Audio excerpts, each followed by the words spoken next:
অপেক্ষায় থাকি যে না পুরো কাজটা শেষ হোক, এরপরে তারা সতর্ক করবো। না, এটা নীতি না। নীতি হলো আপনি যখন বুঝতে পারবেন যে সে এই পথে গেলে তার সম্মান ক্ষতি হবে, ইজ্জতের ক্ষতি হবে, তাহলে আপনি তাকে সহজেই বাধা দেন, ভাই এটা ঠিক না, যাওয়া যাবে না। এরপর মানুষ যখন বিপদে বালা মুসিবতে পড়ে যায়, তখন আল্লাহ রাসূল সাল্লাল্লাহু আলাইহি ওয়াসাল্লাম বললেন, ওয়ামান ফাররাজা আন মুসলিমিন কুরবাতান ফাররাজাল্লাহু কুরবাতান মিন কুরবাতিন ইয়াউমাল কিয়ামা। যেই ব্যক্তি মানুষের দুঃখ, কষ্ট, যন্ত্রণা এটা দূর করার চেষ্টা করবে, আল্লাহ সুবহানাহু ওয়া তাআলা কিয়ামতের দিন ওই ব্যক্তির দুঃখ, কষ্ট, যন্ত্রণা দূর করে দেবে। সুবহানাল্লাহ। সম্মানিত মুসলিম পরের বাক্যে বললেন, ওমা মুসলিমান, যেই ব্যক্তি কোন মুসলমানের দোষকে ঢেকে রাখলো, সাতারাহুল্লাহু ইয়াউমাল কিয়ামা, আল্লাহ সুবহানাহু ওয়া তাআলা কিয়ামতের দিন তার দোষকে ঢেকে রাখবেন। আমরা কি দোষ ঢেকে রাখবো নাকি মুসলাই দিব? দোষ মুসলাই দেওয়ার কিছু নাই। আপনার যদি কোনো ব্যক্তি প্রকাশ্যে ইসলামের কোনো কথা বলে, যেই কথা আসলে সম্মত না, তাকে আপনি প্রকাশ্যে বলেন যে না এটা ঠিক না, তুমি ভুল করছো। যদি কোনো ব্যক্তিগত কেউ গুনাহ করে, তাহলে আপনি তাকে ব্যক্তিগতভাবে ডাক দেন, ডাক দিয়ে তাকে বলেন যে এটা তুমি ছেড়ে দাও। কিন্তু মানুষের সামনে উত্তর দিয়ে তাকে লজ্জা দেওয়ার কোনো ধরনের কোনো মহত্ব এর মধ্যে নাই। সম্মানিত মুসলিম, এটা আমাদের লক্ষ্য রাখতে হবে। আবু মুসা আশআরী রাদিয়াল্লাহু তাআলা আনহু বলেন, রাসূল সাল্লাল্লাহু আলাইহি ওয়াসাল্লাম বলেছেন, আল মুমিনু লিল মুমিনি কাল বুনিয়ান। একজন মুমিন আরেকজন মুমিন কাল বুনিয়ান, একটা গৃহের মতো, বাড়ির মতো, ঘরের মতো। এই যে ঘরের মতো, যা ইয়াশুদ্দু বা'দুহু বা'দান, এক অংশ আরেক অংশকে সুদৃঢ় রাখে, শক্ত রাখে।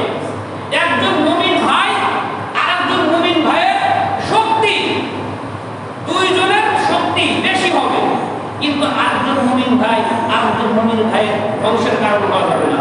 কেন আল্লাহ রাসূল বলেন কি যে আল মুমিনু লিল মুমিনি কাল বুনিয়ান, একজন মুমিন অপর মুমিন একটি গৃহের মতো, যা এক অংশ আরেকটা অংশকে শক্ত করে ধরে রাখে। এরপরে বললেন উম্মা সাব্বাতা বাইনা আসাবি'i, আল্লাহ রাসূল এইভাবে উম্মা সাব্বাতা বাইনা আসাবি'i এইভাবে দেখাইলেন যে এইভাবে ধরে রাখে। এইভাবে ধরলে কিন্তু ছোটা যায় না, খুব শক্ত হয়। তো এইভাবে দেখাইলেন একজন মুমিন আরেকজন মুমিনকে ঠিক এইভাবে শক্ত করে ধরে রাখবে। সম্মানিত মুসলিম, আব্দুল্লাহ ইবনে উমর রাদিয়াল্লাহু তাআলা আনহু বলেন, রাসূল সাল্লাল্লাহু আলাইহি ওয়াসাল্লাম বলেছেন, আল মুসলিমু আকুল মুসলিম, এক মুসলমান অপর মুসলমানের ভাই, লা ইয়াকলিমুহু, সে অপরের প্রতি মুসলমান ভাইয়ের প্রতি জুলুম করবে না, ওয়ালা ইয়াখযুলুহু, এবং তাকে লজ্জিত করবে না। আমরা কি করি? যখন আমরা কোনো কথা বলি, তখন আমরা চেষ্টা করি কথার মাধ্যমে তাকে একটু লজ্জায় ফেলাই দেওয়ার জন্য। এটা মুসলমানের নীতি না। মুসলমানের নীতি, সে আরেক মুসলমান ভাইকে কখনো লজ্জা দিবে না, ওয়ালা ইয়াহকিরহু, এবং তাকে তুচ্ছ মনে করবে না। আমরা অনেক সময় তুচ্ছ মনে করি না, এতে তুচ্ছ মনে করা যাবে না। কোনো মুসলমান ভাই আরেক মুসলমান ভাইকে তুচ্ছ মনে করতে পারবে না। এই কথাটা বলার পরেই আল্লাহ রাসূল সাল্লাল্লাহু আলাইহি ওয়াসাল্লাম বললেন, আত্তাকুয়া হাহুনা, আত্তাকুয়া হাহুনা। এই কথা বললেন যে তাকওয়া এখানে, তাকওয়া এখানে। ওয়াইশিরু ইলা সাদরিহি, তার বুকের দিকে সেই ইশারা করলেন, সালাসা মাররা, তিনবার বললেন, তিনবার এই কথা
আমাদেরকে এমনি পাঠান নাই, পৃথিবীতে পাঠিয়েছেন আল্লাহর ইবাদত করার জন্য, আল্লাহর গোলামি করার জন্য, ভালো ভালো কাজ করার জন্য, এবং পাশাপাশি আল্লাহ বিনিময়ে আমাদেরকে জান্নাত দিয়ে দিবেন। সুবহানাল্লাহ। আর আমরা যে জান্নাতটা কামাই করব, এটা এমনিতে হবে না। 11 নম্বর পারা 3 নম্বর পৃষ্ঠাে একটা আয়াত আছে। আল্লাহ সুবহানাহু ওয়া তাআলা বলেন, ইন্নাল্লাহা আশতারা মিনাল মুমিনিনা আনফুসাহুম ওয়া আমওয়ালাহুম বিআন্না লাহুমুল জান্নাহ। আমরা এখানে বলতেছি মুমিন যারা, তারা বলতেছে আল্লাহ আমাদের জান এবং মাল তোমাকে দিয়ে দিয়েছি। ইন্নাল্লাহা আশতারা মিনাল মুমিনিনা আনফুসাহুম ওয়া আমওয়ালাহুম বিআন্না লাহুমুল জান্নাহ। জান মাল তোমারে দিয়ে দিয়েছি, বিনিময়ে তোমার কাছ থেকে জান্নাত নিয়ে নিব। সুবহানাল্লাহ। তো জান্নাতটা যদি নিতে হয়, জান মাল এর দিকে কতটা লক্ষ্য করবেন, আর অপর মুসলমান ভাই এদের দিকে লক্ষ্য করবেন না, এই নীতিটা করতে পারবেন। সুতরাং আপনি আপনার জন্য যেটা পছন্দ করেন, আর এক ভাইয়ের জন্য ঠিক সেটাই পছন্দ করেন। আপনি যেই মানের খাবার খাইতে পছন্দ করেন, আপনার মুসলমান ভাইয়ের জন্য ঠিক সেই মানের খাবার খাওয়াটাই পছন্দ করবেন। আল্লাহ সুবহানাহু ওয়া তাআলা আমাদেরকে সঠিক বোঝার জন্য সবাই বলি আমিন।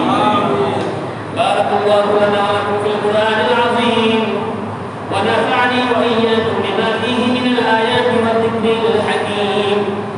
أقول قولي وأستغفر الله لي ولكم ولسائر المسلمين من كل ذنب فاستغفروه وتوبوا إليه إنه هو التواب الرحيم.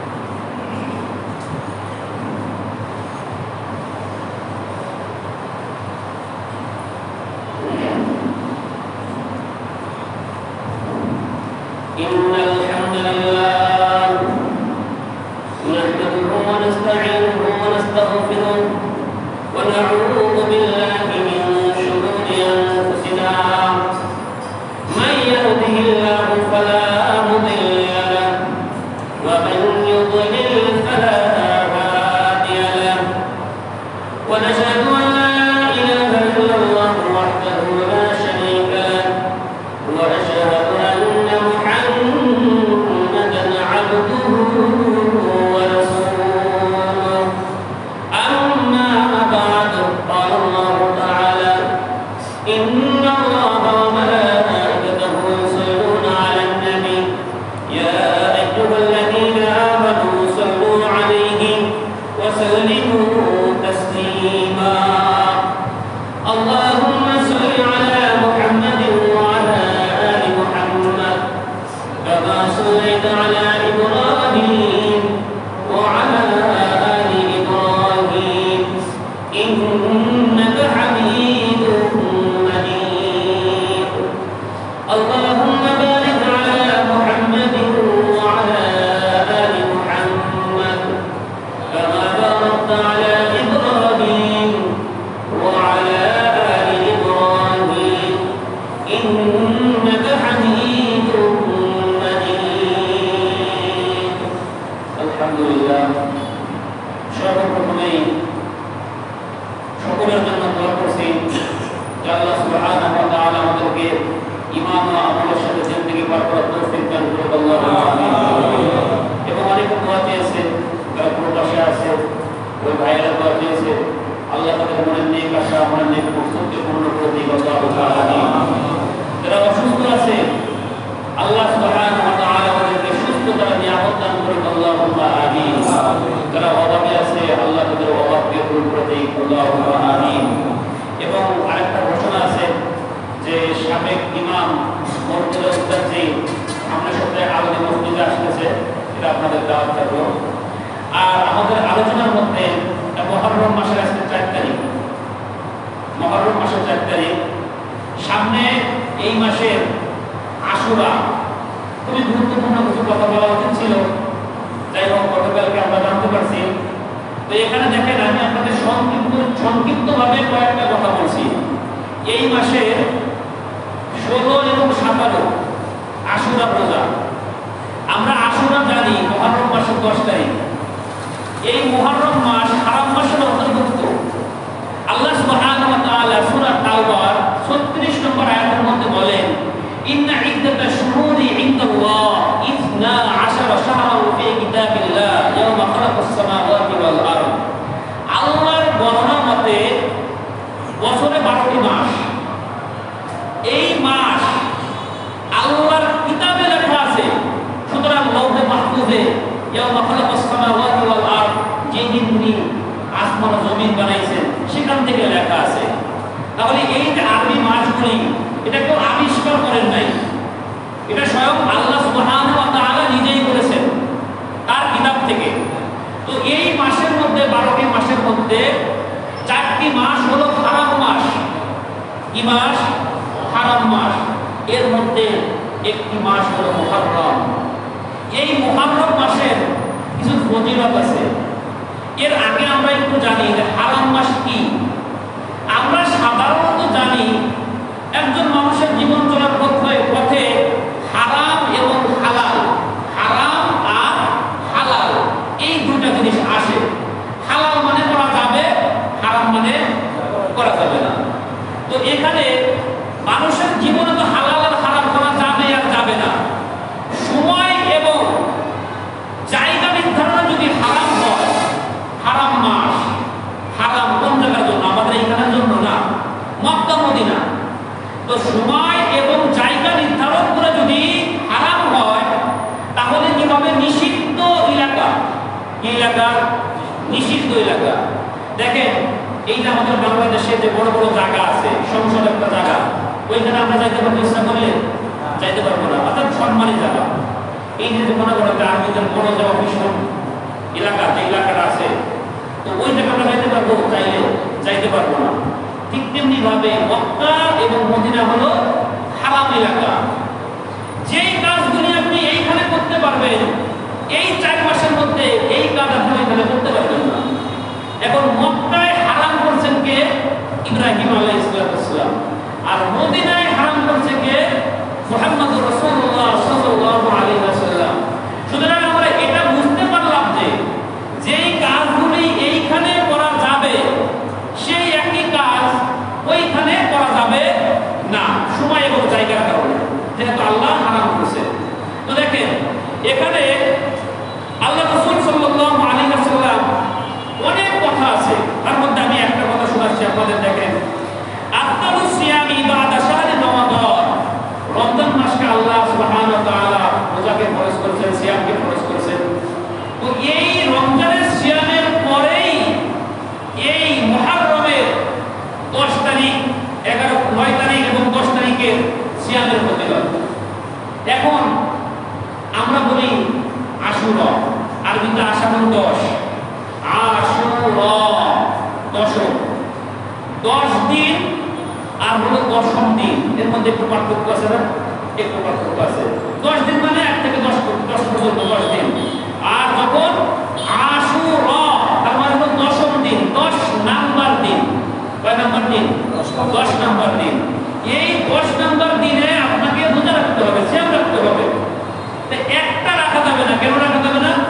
যখন আল্লাহ রাসূল সাল্লাল্লাহু আলাইহি ওয়াসাল্লাম মদিনায় গেলেন, তখন দেখলেন যে তারা সিয়াম পালন করতেছে, রোজা রাখতেছে। তারা রোজা রাখতেছে। তখন আল্লাহ রাসূল সাল্লাল্লাহু আলাইহি ওয়াসাল্লাম বললেন যে কিসের রোজা তোমরা রাখো? তখন বললেন যে আমরা আশুরা রোজা রাখি, আশুরা সিয়াম রাখি। তখন আল্লাহ রাসূল বললেন এটা কোথা থেকে আসছে? তো ওই সময় তারা বললেন যে মুসা নবী এবং তার কওমকে আল্লাহ সুবহানাহু ওয়া তাআলা এই দিনে কি দিয়েছেন? মুক্তি দিয়ে দিয়েছেন। তো বললেন যে মুসা নবী তো আমার থেকে আরো বেশি কাছে, তোমাদের যেমন কাছে আমার তো আরো বেশি কাছে। তো ঠিক আছে, আমরাও সিয়াম পালন করব। তবে তারা সিয়াম পালন করে একটা, আমরা করব কয়টা? 2টা। তো 9 আর হলো 10। এখানে বললেন যে রমজান মাসের সিয়ামের পরেই এই আশুরার সিয়ামের ফজিলত আল্লাহ সুবহানাহু ওয়া তাআলা লিখছেন। নিম্ন হাদিসের মধ্যে বলেন আল্লাহ রাসূল সাল্লাল্লাহু আলাইহি ওয়াসাল্লাম, সিয়াম ইয়াউমি আশুরা ইহতিসাব আলা আল্লাহি আইয়ুকাফিরা সানাতাল্লাতী ক্বাবলা। যারা আশুরা সিয়াম পালন করবে, আল্লাহ সুবহানাহু ওয়া তাআলা পূর্ববর্তী 1 বছরের গুনাহ মাফ করে দিবে। সুবহানাল্লাহ। আল্লাহ সুবহানাহু ওয়া তাআলা আমাদেরকে সঠিকভাবে সিয়ামের ফজিলত হাসিল করার তৌফিক দান করুন। আল্লাহুম্মা আমিন। وارض اللهم عن الصحابة أجمعين خصوصا منهم الخلفاء الراشدين أرحم أمتي بأمتي أبو بكر رضي الله تعالى عنه وأشدهم في